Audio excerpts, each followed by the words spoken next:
Okay, so welcome everyone to this new Green Talk. Today I'm very pleased to welcome Anne De Zeeuw from Netwerk Democratie. This is a really special Green Talk for me, as Anne's work and project Netwerk Democratie lead is part of the reason why I joined the Green Office. So that's also why I asked her if she was okay to do a Green Talk with us. Yeah, because I met her through a project called Manifesto for the Future, which we wrote in the context of a course. And we had weekly lectures about different themes like education, commons, environment, etc. And at the end of each session, we collectively wrote the manifesto. And eventually, we even presented this manifesto on a Zoom session, but it was podcasted live on YouTube to Amsterdam representatives and even the EU Commissioner for Democracy and Demography. So it was a pretty big deal for us as students. And that's where I realized that actually as citizens, we do have a reach on higher spheres. And I realized that you really can get active as a citizen.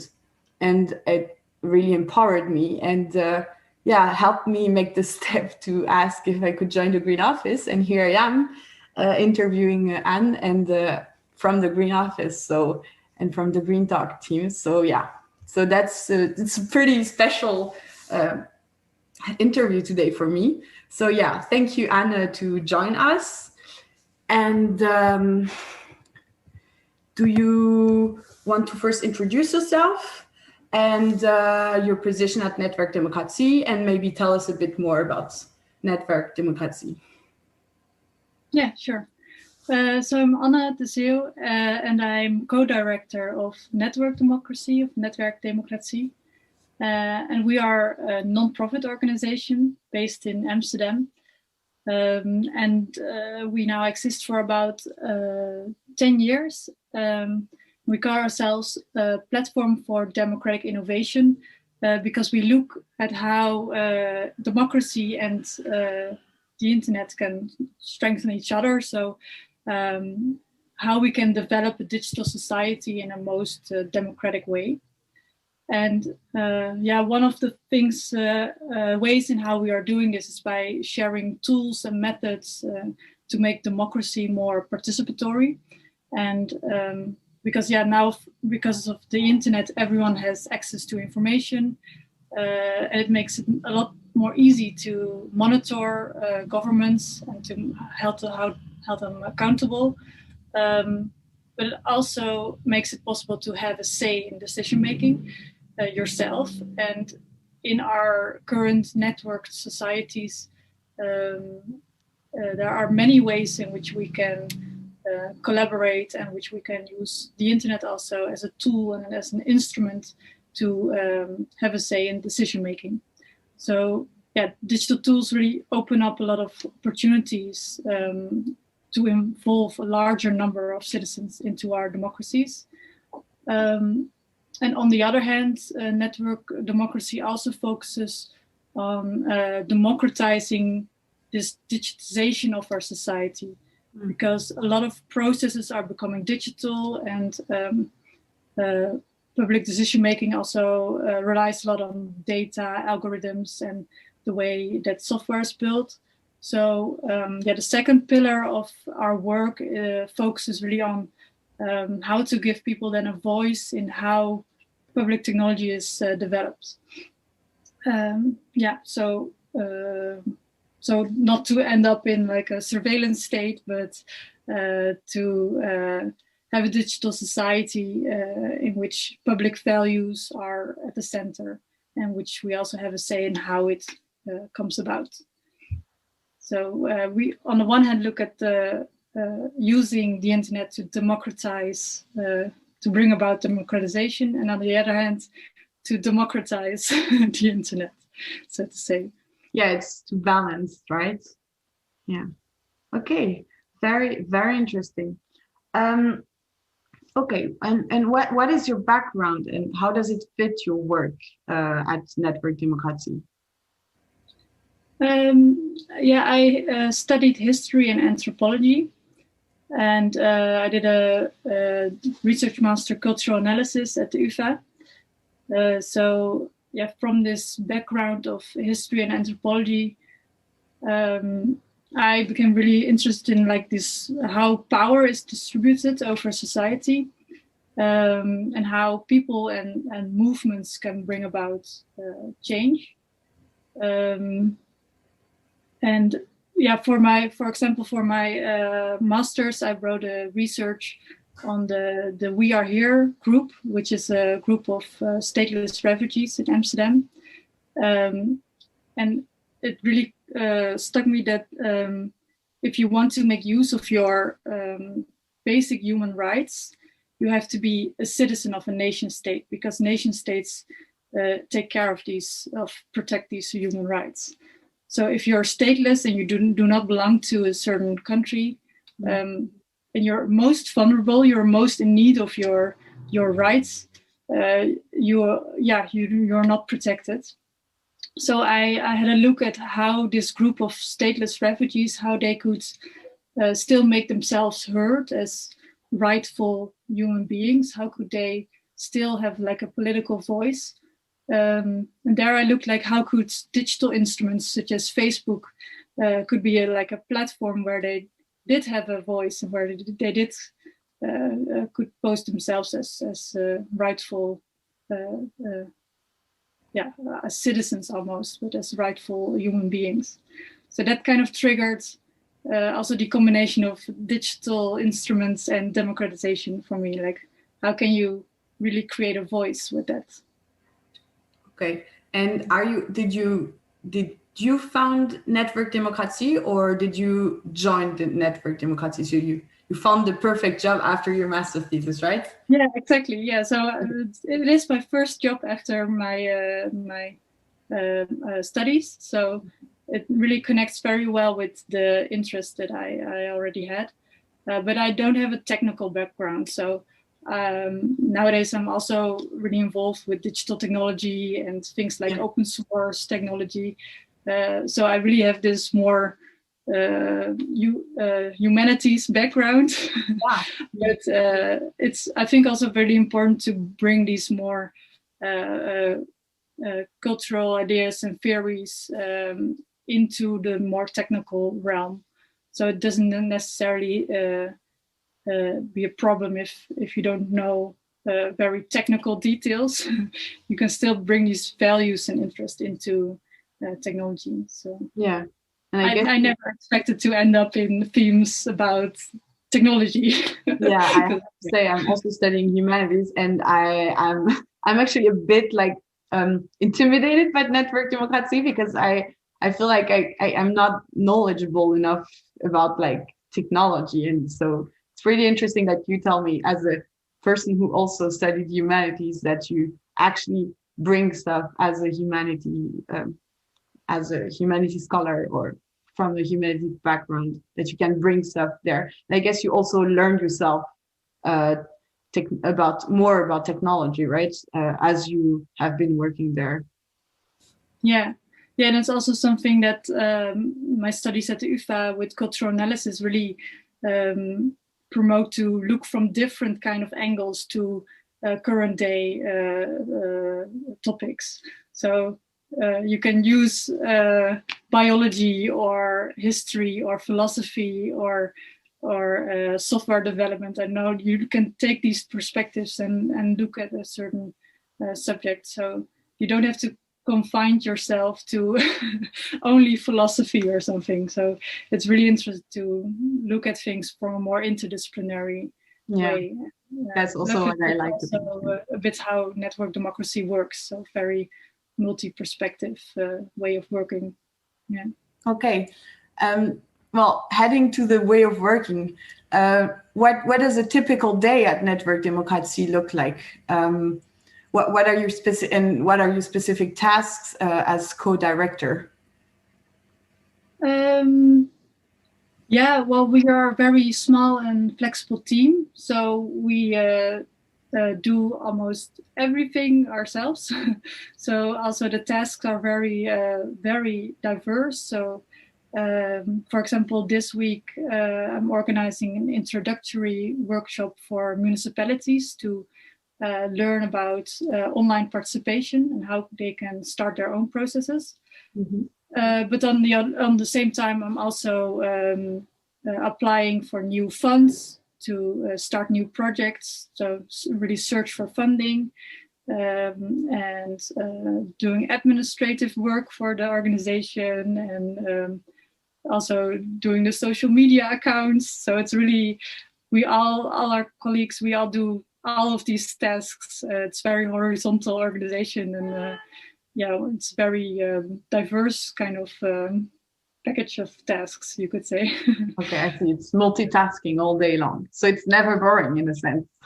That's true. It's never boring. Yeah. And also, it gives a lot of freedom to work at a nonprofit organization because we only do projects that we really want to do and that align with our values.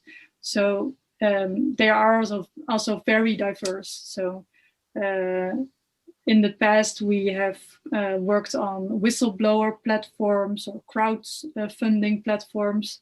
Now we're more working on decision-making platforms and how to share knowledge on this. And on the other hand, we also do a lot of public programming on all kinds of topics related to democracy. So yeah, it's never boring. Okay. You already told us that what Netwerk Democratie's goals are in a general sense, and gave us a few examples of projects you're doing. But how do you understand an NGO's role in democracy? Because my first thought when I see that there are NGOs working in the field of democracy is, why would we need them? Aren't our institutions not enough for democracy? Like, I thought we were living in the democracy. So yeah, how do you picture that? Yeah, well, yeah, in the ideal world, any institution would really develop itself and be open to change. But you also see that especially our institutions are very slow to innovate. So yeah, as a civil society organization, you can really bridge between innovations and bottom-up developments and institutions. So we kind of form this bridge between also movements and activists and things that come up from society and the traditional way of working in institutions. So I think, yeah, civil society really is important because they are in this independent position between the society and institutions, and can thereby also work as kind of a watchdog towards institutions, hold them accountable also, and on the other hand also support institutions to accept new ways of working and to improve their own work with new methods and tools.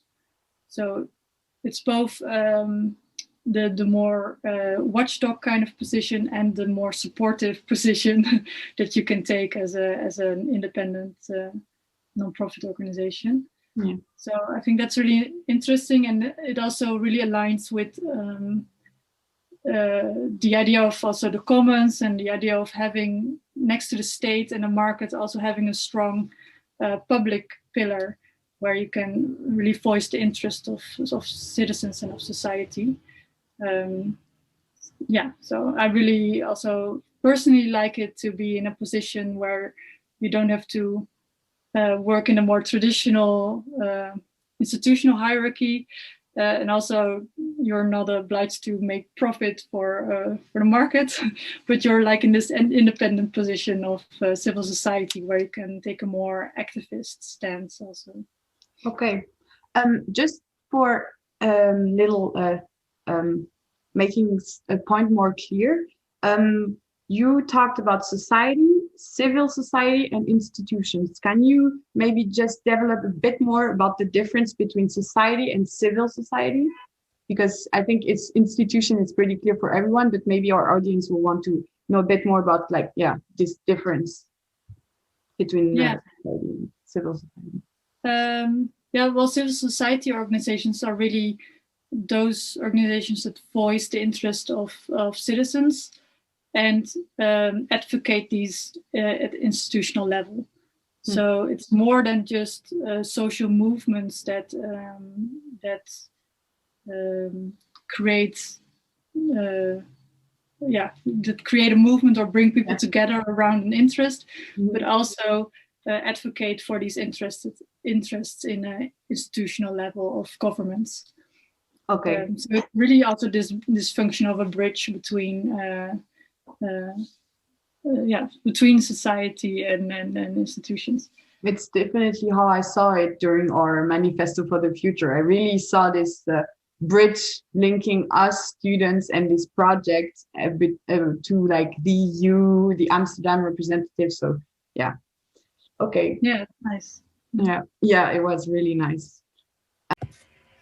Sorry, we got a technical issue. My internet broke down. So, okay. So we were talking about how technology has a rather negative connotation in our society, and especially when it comes to democracy.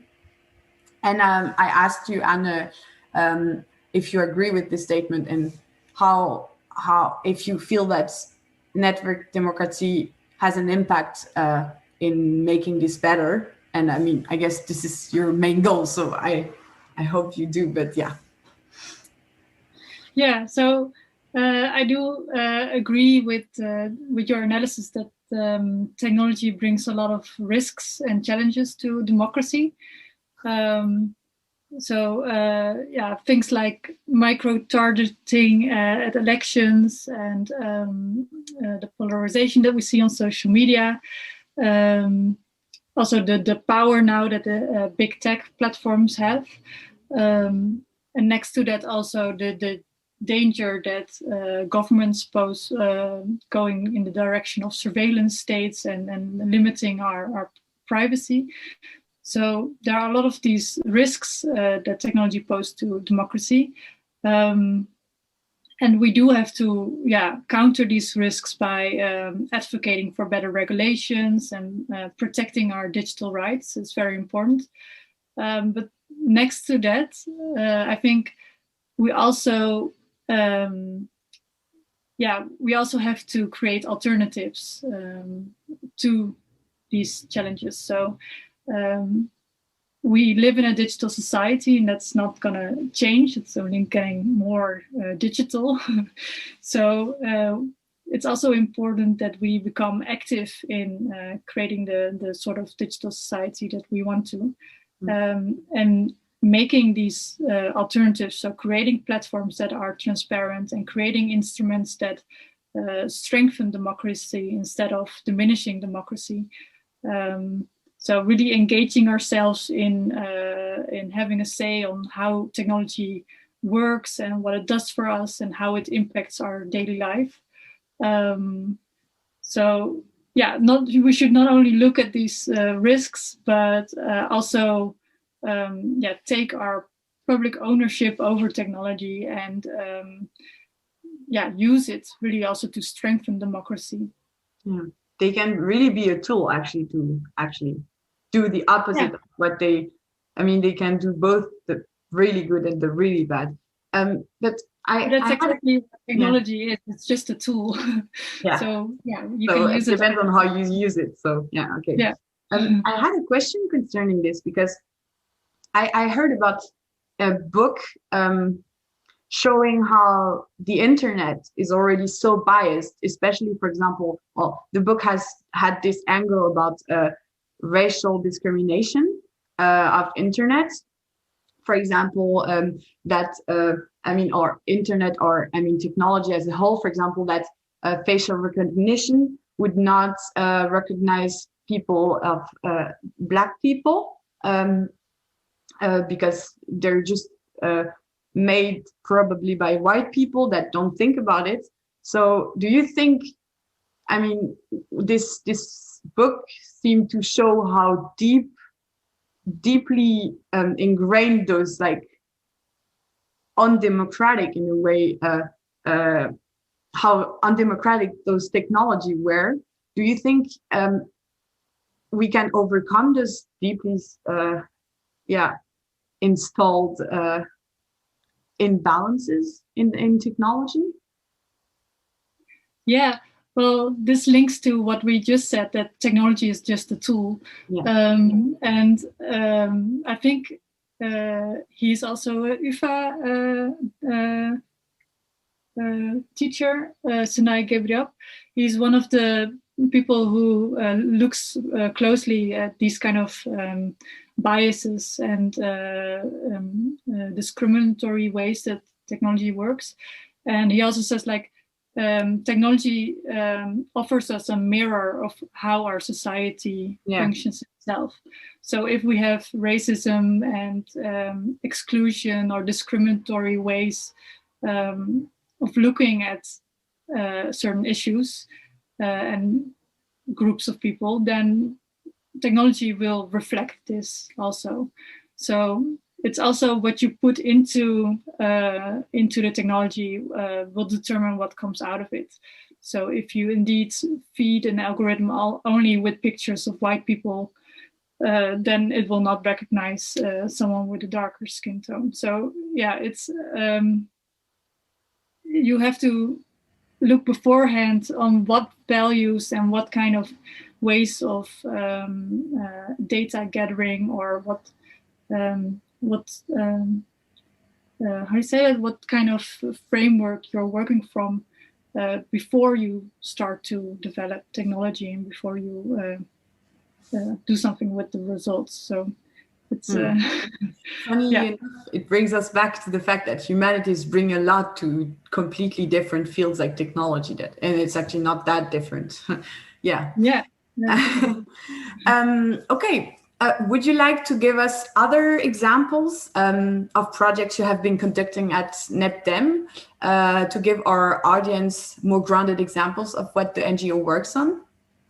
Yeah, because sure. We've been mentioning a few, and maybe you want to go deeper in one of them, or so on the local level, we are, for example, working with the Ministry of Interior and the Dutch Association of Municipalities to support local governments to make use of these digital tools for democratic processes. So we have written a lot of guides on digital democracy and a lot of support programs and workshops on online participation and how you can really make a good participation process. What is interesting in this is that we specifically also advocate for open source participation tools. So this also shows, like, if you want to use digital tools for democratic processes, the code of these tools should also be open instead of closed. It should be a transparent tool itself, so that the technology that you use for democratic processes is also democratic itself. Yeah. So this is one of the things we really advocated for here in the Netherlands. And a lot more municipalities now are starting to work with these kind of open source tools. So that's very nice to see. We write a lot about this. You can also see it on our website, other kind of articles and books that we've written about this. And currently we are, for example, working with a tool called Polis. And we collaborate with the city of Amsterdam and the city of Groningen to introduce this tool in the Dutch field. And it's a tool which you can use for consultations. And it uses machine learning to analyze the way people voted and how they voted on different statements, and to see where consensus is found between very different groups of opinions. So it's a very promising tool to be able to have really public debates about topics where there are a lot of different opinions, a lot of different stakeholders, and where the topic maybe is even very polarizing.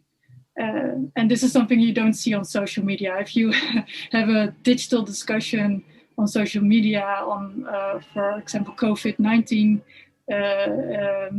regulations, then there will be a lot of screaming at two ends. So that's why we think this is an interesting instrument to be able to have a conversation, a public conversation with hundreds or thousands of people without screaming and with bringing forward this consensus and this overlap of opinions. So that's very interesting. Yeah, and on the other hand, we're also working on a European level. So we work together with the European Commission to organize public debates and dialogues on European topics, and also really to advocate for strengthening European democracy.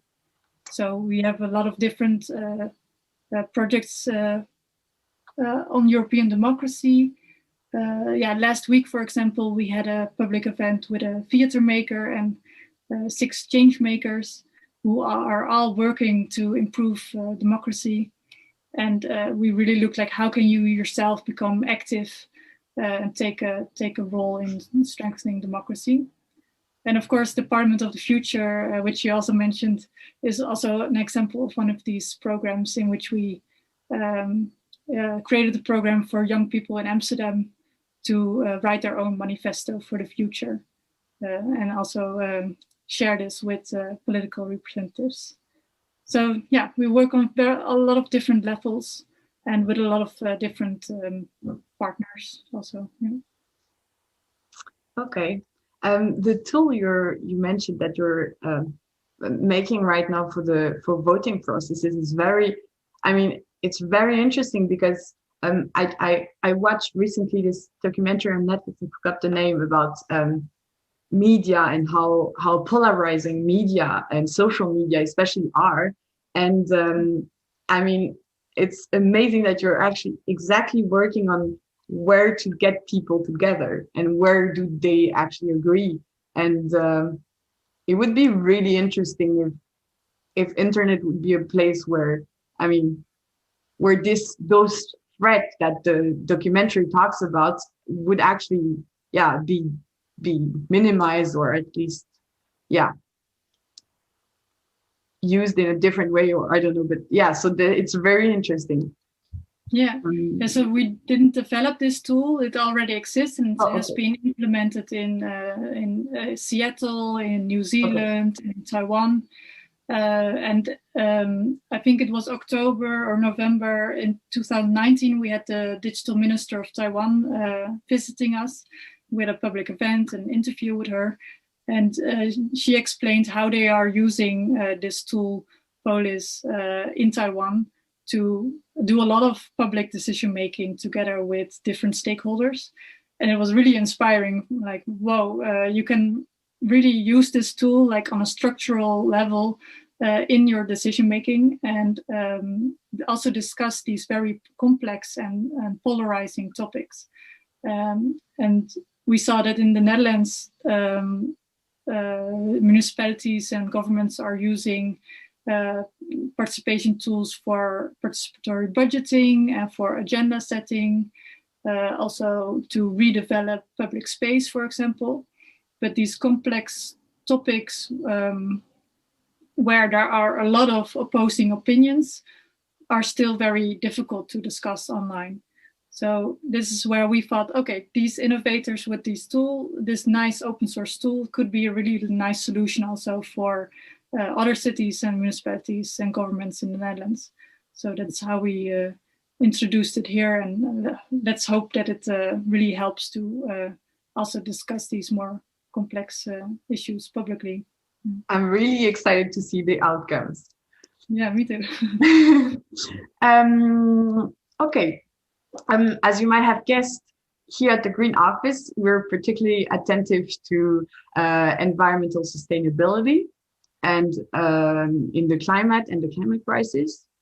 And we were wondering if Netwerk Democratie's ideals include the protection of the environment, and if you have initiated projects specifically focused on climate. Well, I think climate and sustainability are very important underlying factors in our work, because sustainability and democratization often go hand in hand. And what we want to achieve also with democratization is that there are better decisions being made and better policies being made. And often these are also more sustainable policies that are the result of it.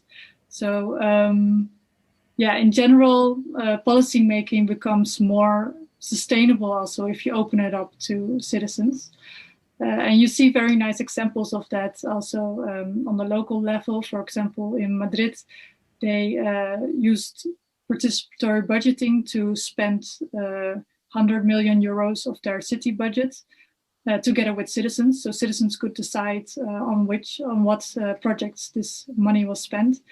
And like in general, there was a lot of votes for very green projects. So more trees, better plastic recycling or like recycling containers, more space for pedestrians and cyclists instead of cars. So a lot of green sustainable projects and social projects that were financed because of this. So yeah, it's really nice to see that that this is very important for people, so that it's higher on the agenda if you open it up for people to co-decide on it. And next to that, I think also sometimes citizens are more capable of looking at the long term, like making decisions for the future, instead of politicians who are more focused on the next 4 years, or companies who are more focused on the here and now. And citizens are often better able to look more to the impact that things have on the long term. So yeah, also because of that, it's, I think, very interesting to have more people involved in the decision-making process.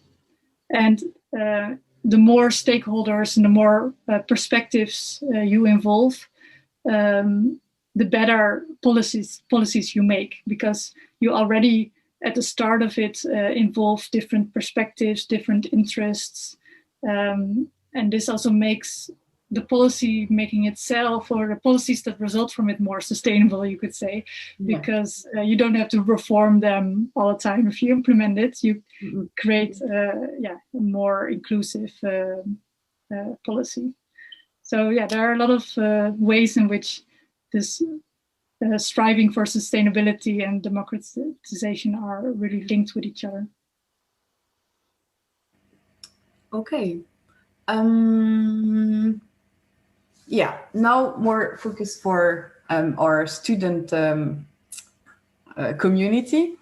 How can one end up working at Netwerk Democratie or a similar NGO?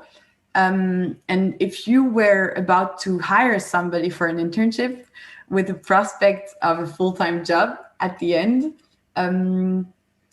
what would you look at the candidates? What would you look at in the candidate? Yeah, what would you be looking for? If we would look for someone, I think it is most important that this person would be interested in democratic innovation.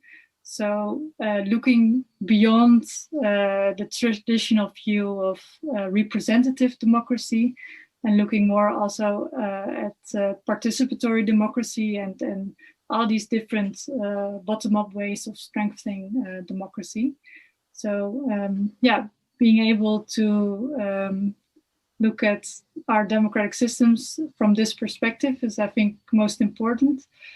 And next to that, it would be someone who is flexible and